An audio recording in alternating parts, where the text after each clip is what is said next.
Yes, you heard that right. Brits are living in storage units. How? Renting a UK flat in 2020. Oh, is this ours? Is this our new flat? Yeah. Yeah, I want to see it. Yeah, go on, show us what you got. What you Let's been telling go. Hey! Connor, what the f*** is this, man? The rental market in London is abysmal. I went to view an apartment the other day. It was marketed as a one-bedroom flat. It was about the size of my auntie's kitchen. If you wanted to create a housing crisis, you would pretty much do to the letter what we've done in Britain in the last 40 years. You would sell off council houses, more than 1 million, and you would stop councils from replacing them, from rebuilding them. My landlord tried to increase that to £1,100 a month. No one can afford shit, especially not property prices that are £1,200 a month to rent. That's insane. Like, this country's If you think how are you expected to save money? to rent. That's insane. Like, this country's If you think your life is hard, Trust me, someone out there has it worse, and that someone is me. Because living in London, it's not just hard, it's borderline impossible. Move I up. have You like to move less up. than 2 months and let's look for a house or an apartment or a studio or a room. God damn it, give me something. How do people find flats? This is actually the most stressful thing ever. Like, I'm absolutely fed up in a way of just everything going up. Now, if the rent on this house goes up, which it is going to, I'm going to be stuffed. So, as a UK citizen who works full-time, I cannot afford to live here. Oh no, I'll be on the streets in the next 5 years. I've discussed this. I've been living in the back of my van in Edinburgh for a year now, save money on rent and build. People often ask me if it's difficult living in a van in a city. It is, but not as difficult as paying £1,000 a month to a property conglomerate based in Dubai for the pleasure of sharing a flat in Catford. I sure understand why they're staying here. But Wales is expensive, especially here in Bristol.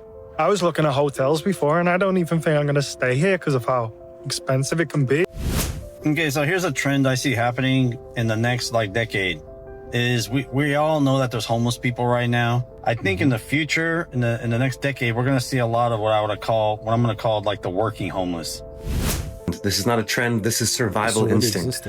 For countries that have collapsed and the rent is too expensive and the food is too expensive and all the prices are too expensive for a single person or even two people to afford to pay the rent, this is what happens. You end up living in your car just to survive. It's not a trend. All right, you guys have been asking for a room tour of my my storage place living situation, so here we go.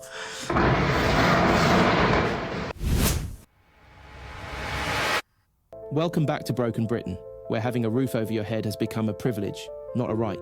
People aren't just struggling with high rent.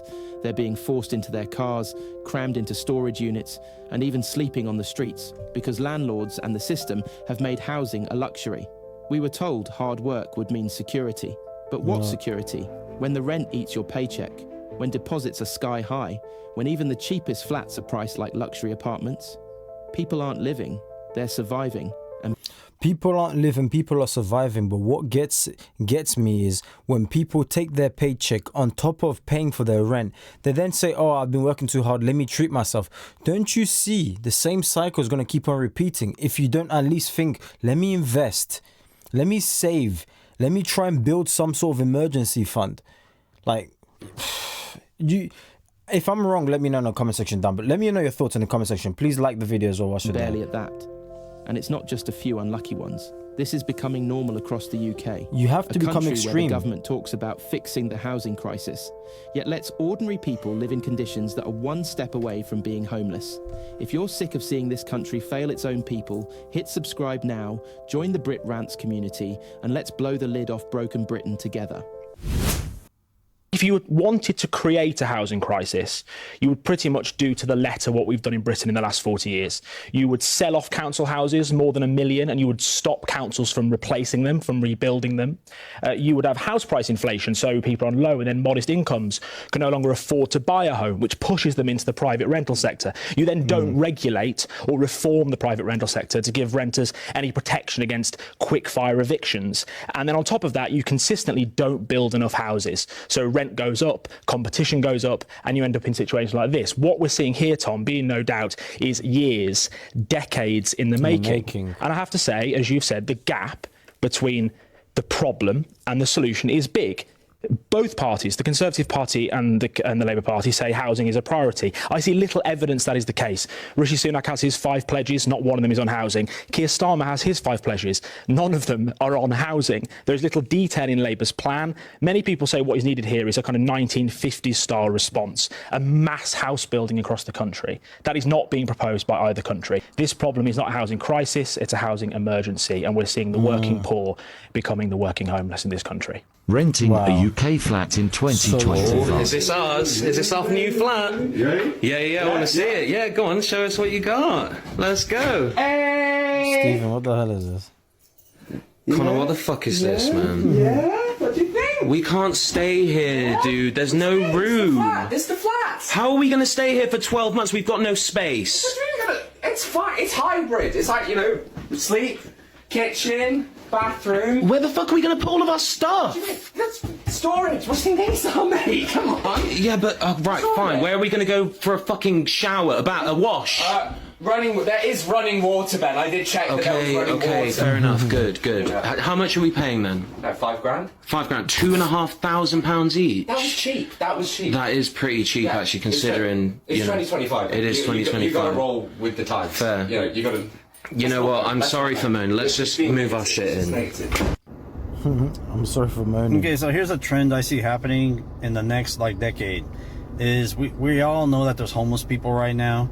And the homeless people today consist of a lot of people that happen to be on drugs. There's a lot of mental illness or disabled people that have been abandoned, things like that. I think in the future, in the next decade, we're going to see a lot of what I'm going to call like the working homeless. There's so many people right now on edge that have no money, no assets. They're struggling to even pay rent on their apartment, and they're just not making it. They don't get welfare. They don't qualify for any kind of assistance. A lot of people are just struggling to even eat. So I think what's going to happen is, but they do have probably a car, even if it's one that's on the repo list. Repo lists are really high right now, or it could just be a really old car. But I think there's going to be a growing trend of people that become working homeless and they live in their cars. I've already seen some of it, and it's just going to be people that they have a job, but they don't make enough to pay for their apartment because their apartment's too much, and they don't have any family or friends to kind of share a room with, things like that. So I think the working homeless is going to become a big thing. Not today. It's happening a little bit today, but I think in the next decade it's going to be a big thing. I think you'll see a lot of it. I would estimate you might even have 1 million or more people like that are just parking in maybe places like Walmart or Target or Home Depot. They're parking at night, and then maybe moving their cars around to not get in trouble, things like that. But I think it's going to be a growing thing because you do have a lot of people that are on the very edge, but they do have a vehicle, and you're much safer staying in a vehicle than sleeping behind a building somewhere, things like that. Yep. But that's what I see happening. It's a very scary and sad thing, but I don't know if anybody else sees this trend, but if y'all do, I don't know if there's any opinions on this, but that's what I think. There's a new trend forming, and it's living in your car. This is my home. I live in my car because the cost of living. I have been outpriced at the rental market. Sorry, just gotta stop you there. It's not a trend. This is not a trend. This is survival instinct. For countries that have collapsed and the rent is too expensive and the food is too expensive and all the prices are too expensive for a single person or even 2 people to afford to pay the rent, this is what happens. You end up living in your car just to survive. It's not a trend. Let's be very, very clear about that. But there are solutions, and unfortunately it means moving and living in another country. As you can see, the prices here in the Western world, where it's modern and forward, right, are just too expensive. This is England, and here we go, let's look at America. These prices, according to the jobs, it's not enough. You won't be able to save money, you won't be able to do anything. But here's the prices here in Asia. And do you think you'd be able to afford that? Basically, you can have 6 months here for 1 month there. Do you think people are living in their cars in Asia? Asian people, let us know in the comments if you see this video. Welcome to Bristol, otherwise known as Caravan City. See, outside of London, Bristol is one of the most expensive places to live and rent in the whole of the UK. And a lot of people have opted for, instead of paying rent, living in a caravan on the side of a road. I can get sure it. sympathise and empathise with these people. I sure understand why they're staying here. The world is expensive, especially here in Bristol. I was looking at hotels before and I don't even think I'm going to stay here because of how expensive it can be. It's not without its controversy or issues. Some of the local residents aren't so happy about people living here. Hold on, let me know. Would you do this? Would you live inside your car? I think I would. I'm just going to be straight up honest. If it allows me to save up way faster than giving my money away for free and not being able to save up and living paycheck to paycheck, come on, it's a no-brainer, right? They complain about problems with Let me know in the rubbish, comments. etc. Like the video as well, watch it there, Look at please. that. Now I'm parked at the very end of this little strip. If I don't move in 2 hours, I will get a parking ticket. But I'm pretty sure a lot of these caravans, camper vans, etc. have not moved in months or years. So, this what one then they has get to be parking my ticket? personal favourite. Look at that. A lot of efforts went into that. Looks like they have a rooftop, a basketball net. It's insane. Kicking off.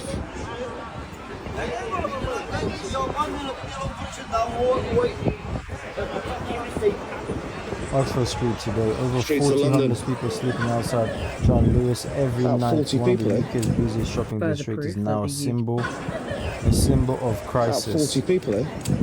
Further proof that the UK as a country is absolutely cooked. UK The has flat fallen. underneath mine is currently for rent. It's been on the market for almost a month now. Now I live in one of the most expensive areas of the UK, so the one-bedroom flat underneath me is on the market at £1,200 a month. I would Wow. like to reiterate that I don't pay nearly that much. I've been here a long, long time, and I'm very lucky to have a landlady that doesn't have a mortgage. So I pay a lot less than that. But that's the average cost. That's the average cost of a one-bedroom flat where I live. Now, when it was on the market a year ago, because the guy that's just moved out has only been here a year, over 2 days, there was a constant rotation of people coming to view the flat. Like every hour and a half, there was someone else coming to view the flat, and a week later, someone moved in. So it went really, really fast, and it was on for the same price last year as well. So it literally went up on Rightmove, and 3 days later, Gone. it was not there anymore because someone had taken it. A year later, and it's been on the market for almost a month, and in that time 3 people in total have come to view it. 3 people, and they've got an open house today because it's Saturday, and not one single person has turned up yet. Not one person. No one can afford shit, especially not property prices that are £1,200 a month to rent. That's insane. Like, but it boggles my mind that in the space of a year, like that's how much things have changed in the space of 12 months. Rapid. Like, this country's fucked. Hi, baby. Exponential. I need to talk about exponential this. change. I am. Wait, you should just call me baby. Hi, baby. I need to talk about this. I am. Better chill out, bro. I'm moving house, right? And the rental market in London is abysmal. I went to view an apartment the other day. It was marketed as a one-bedroom flat. It was about the size of my auntie's kitchen, and there was a separation in the middle, which was like a screen door that you could see through. The bedroom was smaller than my bed, and the living room would not fit a table and chairs and a sofa, so you have to decide which one you want. But the icing on the cake was the fact that the only windows in the apartment were windows into the communal hallway, so no windows to outside, no natural light whatsoever. And it costs £1,300 a month, £1,300 to live in a box with no natural light. Wow. I literally, the look on my face when I saw it, I don't even know how the agent could look me in the eye. It was unbelievable. I can't believe people are living like this for that much money. The agent was like, yeah, and so this is it. Avoiding eye contact. Is this the flat? Yeah, this is it.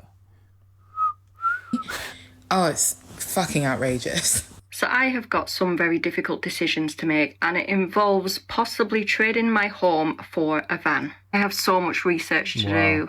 I mean, this has always kind of been a thought in the back of my head, you know, for a number of years. I'm certainly not in a financial position to just go out and actually buy a van that's ready-made to live in. So I'm going to have to be smart about this if it's something that I'm going to go ahead with. What's making me consider it more now is recently being told by my landlord that he may have to put the rent up.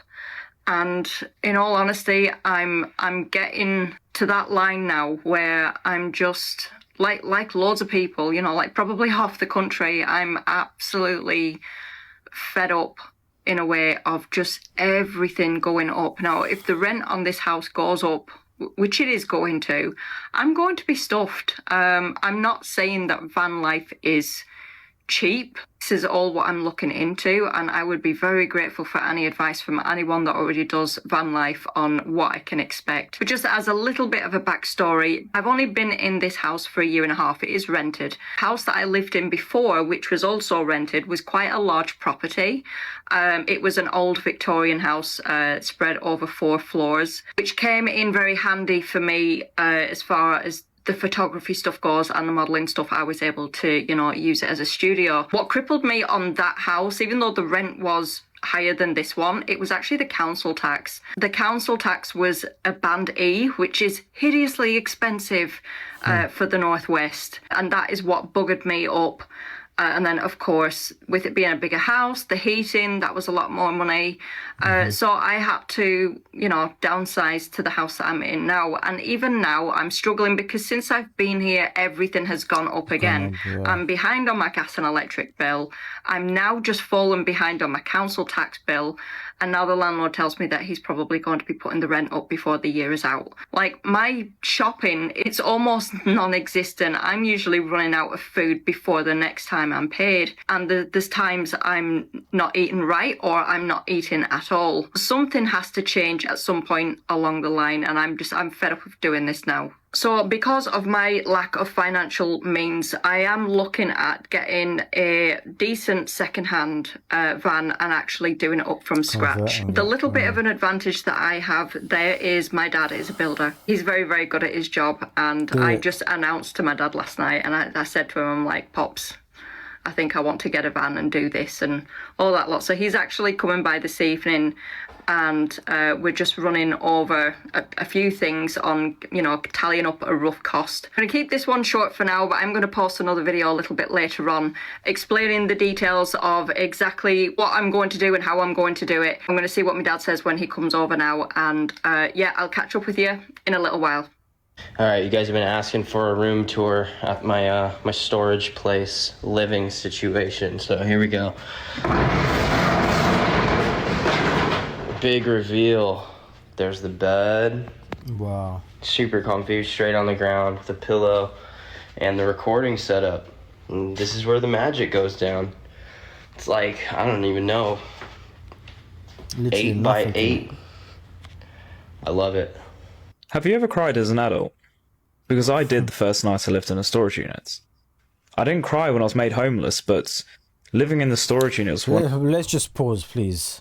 There are people who are living in storage units. That's what's come to, basically. You need to be thankful for what you have, man.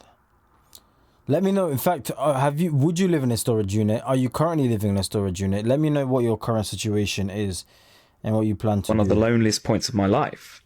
At first, I slept on a duvet on the floor. The floor was concrete and cold, the walls were metal, and it was winter. And later on, I upgraded to an airbed. I was friendly with the staff who worked at the storage units. They may not have known that I was living in there, but from my good intentions that I perceived, they let me use the kitchen. It was very useful to have on hand.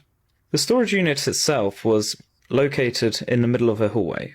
There was plug sockets outside, which I wired a cable through the roof to so I could have electricity in the unit. I chucked up an internet booster, as I didn't have any signal when I was in there. Over the years, I've received a lot of questions about how I locked my storage unit, and in my opinion, it was quite tactical. On the outside of the storage unit, I hung my lock, the lock that I used when I wasn't there. It was placed on the door, so if someone walked past, it would just look like an ordinary storage unit. But along closer investigation, you'd realise it's actually been locked open. This means that no one could lock me inside. And then once I was in the storage unit, I locked it with bungee cables. Now, a lot of people might think this is stupid, but let me explain. The bungee cables were hooked onto the door and stretched along the side of the wall. This meant that on the outside you couldn't open the door, and this stood the test of time, as at one point someone tried to break into the storage unit. They were rattling against the door and trying to get their fingers in, but these bungee cords held up. I had two. I had one at the top and one at the bottom, and they worked. It meant that I didn't have to drill any holes into the metal walls, and it kept everything more streamlined. So I recently found out that I've got a job in Manchester. Very excited, can't wait. How do people find flats? This is actually the most stressful thing ever. Like, not just the fact that it's Christmas, everyone's busy, but like spare room. The ads are either like amazing, but they don't get back to me, or there's no photos on it, or like just something doesn't work. I found this amazing room. I was going to FaceTime them this morning and they were like, oh, it's already taken. I'm like, I don't know what to do. I'm having a meltdown. The realities of van life hit hard this morning. As you've all probably realised yourselves, after a couple of weeks of sunshine, British weather has returned. Now, a lot of people have asked me what urban van life is really like. I will admit that on social media, a lot of what you see about van life is only part of it. But the day-to-day is a lot less glamorous, especially for an urban van lifer like myself. I've been living in the back of my van in Edinburgh for a year now, save money on rent and build. For the next few weeks, though, I'm taking some time off work to finish my study. I haven't mentioned this before, but I'm in my 5th and final year of my law degree through the Open University. I've been studying this part-time whilst working full-time as an electrician in Edinburgh and living in a van. Despite the poor weather today, I wanted to talk about one of the main advantages of van life, and that is obviously how you don't have to pay money on rent and bills. Because I've been saving for a house anyway, I've got 30 grand cash. This, plus the fact I live in a van, means that I can sustain myself for a few weeks and probably a few months actually, whilst I work on studying for my last module. So my point is that despite the weather sometimes being not so good, the freedom that van life gives me in not having to work when I need to, and in some cases even being able to move around the country like I have done to find work. To me, this outweighs the downside with things like the weather and not necessarily having your own private space. I hope this video has answered the questions that people were asking about the realities of van life. Now, if you do genuinely have any other questions about van life, then please let me know in the comment section. And thank you again for watching. Day one of living in a camper van in central London while working full time. Well, technically today I'm currently in zone 2. I wake up and first things first, I check outside for the ops, aka the local traffic warden. All clear and I am ravenous, so quickly do some oats with chopped banana and pour out a quick black coffee. People often ask me if it's difficult living in a van in a city. It is, but not as difficult as paying £1,000 a month to a property conglomerate based in Dubai for the pleasure of sharing a flat in Catford. I'm working from the van today, so head out for a quick mental health walk before work starts. The biggest privilege of living in a van is that my garden can be whichever site of natural beauty I decide to pull up at. I don't pay council tax, but if I did, I'd be fuming. I arrive back just before work to see someone has driven into my wing mirror. This could be a disaster, but luckily I always bring backup. At this point, I'm thinking of naming my right wing mirror Lily Phillips and my left wing mirror Bonnie Blue, because the moment I turn my back, there seems to be a queue of people waiting to smash them. Crisis averted, I jump into work. I work through my lunch break like the good little boy they pay me to be. Done for the day, I have a quick tidy up. I do a quick bit of editing, but it's getting dark and chilly, so I heat up some leftover spag bowl to eat while I watch Severance.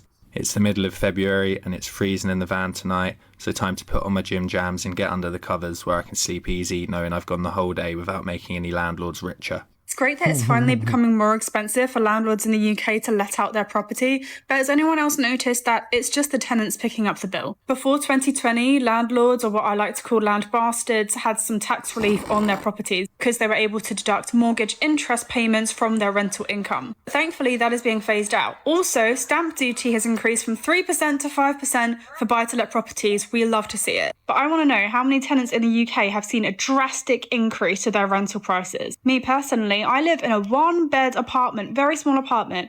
I pay £900 a month for it. My lease is up in June. My landlord tried to increase that to £1,100 a month. That is an increase of £200 a month. That is an increase of over 20%. Plus, my EPC rating is like an E or something. Like, the apartment I live in is not fit to live in during the winter months. My winter bill was £250 for a single occupant because he did nothing to try and insulate this place. He does not care. So whilst I think it's great that Labour has introduced these incentives to protect tenants, it's also kind of insulting that they've done that without introducing any cap on how much rent can increase. 20%! My salary has not risen 20%. You cannot say that it's inflation. Like 20%. Luckily, I have been saving hard and I'm on my way to be purchasing an apartment, but way quicker than what I had previously planned, because I am not doing another winter here and I am not paying £200 more per month for my pokey little apartment, which does not retain any heat. When I tell you I got chilblains on my feet throughout the winter, I'm not joking. I've got rugs everywhere in my place. Anyway, anyone else who has reached the end of their rental agreement and has seen a huge hike from their landlords, I want to know, how much was it? How much of a percentage increase? And did you fight back? Are there any protections for people who rent in the UK, for people who are paying off mortgages of people who already have monopolised housing and who are already making a significant income from monopolising property? And what else do we need to ensure that landlords aren't taking the piss out of us and to ensure that more of us can get onto the housing market? So, I've been on my bank tonight, and I'll tell you something. As a UK citizen, I cannot afford to live in the UK. I work full-time, and I've not got a penny to my name. We sold a house in 2016. We haven't got a penny to our name. Wow. You can't pay rent, drive a car, and I'll tell you something, I've got to decide now whether to sleep on the streets and live in my car, or get rid of my car and try and walk it to work on these unsafe streets, because believe me, at 4:30 in the morning, you go to work, you think it's all quiet, there's people lurking around. So as a UK citizen who works full-time, I cannot afford to live here. I'll be on the streets in the next 5 years. I've discussed this. So another British citizen who works full-time living on the streets because we can't afford to live, that is the horror of living in the UK. I'm working every hour that God sends. I work 6 days a week. I work from 5 a.m. till 6 p.m. and I've not got a penny to my name. By the time you've paid your security on your laptop, your mobile phone, your car insurance, your rent, your food, you have absolutely nothing. Why people want to come to the UK is beyond me. Maybe everything's handed to them, free this, free that, because when you're a British citizen, you have absolutely nothing. I go to the pharmacist. I went there 2 weeks ago. There was 8 of us in there. I was the only one who paid nearly £11 for a prescription. Nobody else paid. So an honest UK citizen who works cannot afford to live in this country. I've dealt with the devil. I'm going to be on the streets in the next 5 years. And that's the way it is. Why people are so interested in the UK is beyond me, because it's the most depressing country and you cannot afford to live here. It is. You just can't afford to live here. It's the most disgusting place. So I'm even driving around now looking at places where I can sleep overnight. And I'm thinking that's how bad it is. Why do you want to come here? Because it's more... because we don't get things handed to us. We don't get an apartment with rent paid. We don't get a bloody scooter. We don't get a mobile phone. We get nothing like that. We work. And it's taken away from us and I just can't afford to live anymore, guys. So I just don't know what I'm going to do, because I just can't afford it. I have 2 bank accounts and both are virtually empty. So I'll be on the streets in the next 5 years, guys. And I tell you what, I'll put it all on here as well. How I work full-time and I can't afford to work. And that'll be it, because you just can't afford it. Reason it's not working. I actually recorded this entire video with a voiceover, but for some reason it's not working. Anyway guys, this is the temporary accommodation that Lewisham Council have offered me. They have deemed it as suitable. I'm laughing because I've done enough crying about it, I'm not gonna lie. What I'm showing you now is the back entrance that leads up the stairs, and then what I'm about to show you is my room. So that right there is my unit that the public can easily access. Literally just through walking up these stairs, and then you can go around. You can see how bad the conditions are. The windows are literally rotting away. There's not even like panels in the roof, there's these mad little gaps, and I'm just like, but it's not funny. It's not funny. Anyway, this is the fire exit with the bit of broken glass. If my son was to fall on that, I'm not gonna lie, that is all caving in. I will insert a picture of the inside of the fire exit as well. It's literally directly to the left of my front door. And through speaking to other neighbours, they've told me that the lady next door to me often leaves the fire exit door open. Obviously, this is a hazard. I have 2 young children. I also have PTSD when it comes to doors. Don't at me, but since being at my old hostel and people constantly kicking it in and stealing our stuff, I can't be somewhere which is like open like this. It's just too another much. gate here that's wide open. This is another gate on the other side of the property. Oh, here's me showing you how I got in. You literally just pull the door open and it opens. I can't remember what I was saying here. I think I was just trying to show you lot the inside of the hostel itself. This was actually a old care home that they renovated in 2015 into hostels. All the carpets in the entire hostel are either mouldy, damp, like if you touch it, it's soaking wet due to leaks that happen. There are 3 massive fire doors that I have to open to get to my corridor, and the second you open this door, you are slapped in the face with the smell of damp. My son had a coughing fit. He's never had a coughing fit the way that he did when we came here. Okay. It was really bad. There's all mold on the carpets. That's the fire exit door that gets left open. We've got skirting boards that are just crumbling apart, walls that are dirty. This bit of carpet outside my door, that is a trip hazard, not gonna lie. And I just inserted the rest of the pictures of the accommodation. As it stands, I've told them that I won't be signing for the property as advised by a solicitor. I'm just attaching the photos that I had to screenshot from my live earlier today. This is the laundry room. I mean, all it takes is literally a lick of flipping paint. This is someone's bathroom that's just being used as a dumping ground. I don't understand how this is livable conditions for anyone. I'm gonna be so real. Why didn't she? So all of that, but she didn't show us what like the inside actually looks like, where she's living and staying. If you think your life is hard, trust me, someone out there has it worse, and that someone is me. Because living in London is not just hard, it's borderline impossible. And this past week, easily the worst week of my life. Well, number one, I've been job hunting like for 2 months, 2 whole months, sending out CVs like crazily and writing different cover letters like my life depends on it because, well, it kind of does. And guess what? Still no job. And number two, 4 days before my lease ended, my next landlord casually decided that he no longer renting out the place. So in just 4 days, I have to pack up my entire life, 30 years of stuffs, and shove it all into a very depressing storage unit. And number three, my boyfriend, well, my ex-boyfriend now, thought the best time to ghost me for a whole week was right when I was running around London, desperately trying to move all my entire existence into storage. Then 2 days ago, he finally texted me to break up. That's very efficient. So to recap, in the past 7 days, still no job, lost my home, got ghosted and dumped. London life, absolutely thriving. Okay, if you came from my previous one, this is another one. My contract in this accommodation, right? Still in accommodation. Wait till I rent. In this place, where are the rent? It's coming to an end.